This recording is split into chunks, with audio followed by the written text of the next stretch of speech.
शिक्षण का व्यापारीकरण कभी नहीं होना चाहिए। आपने वकालत की डिग्री ली, लेकिन आपने कभी वकालत नहीं की, ऐसा क्यों?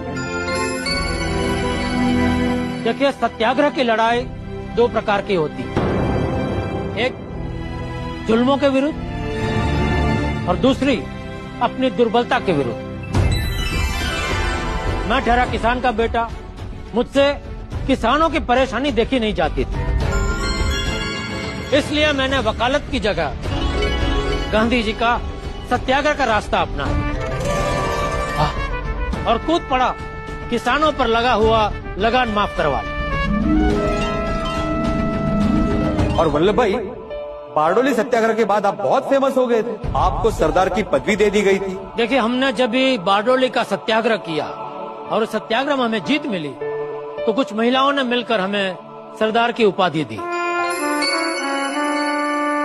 वल्लभ भाई, आप तो ऐसे अहिंसक आंदोलन में मानते थे, लेकिन जब भारत देश आजाद हुआ उसके बाद कई राजे रजवाड़ी स्वेच्छा से भारत के साथ जुड़ गए।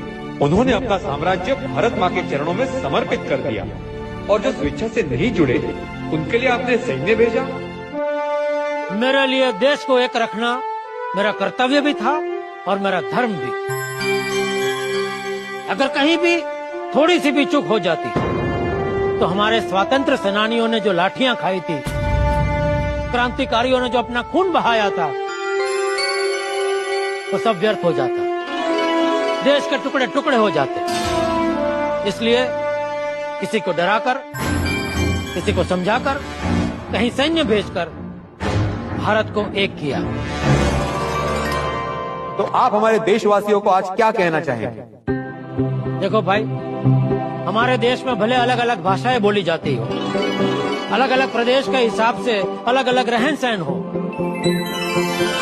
लेकिन हमारी विविधता में एकता हमेशा रहनी चाहिए। हमारे धर्म, जाति, भाषा भले ही अलग हो, लेकिन इनके नाम पर कभी झगड़े नहीं करने चाहिए।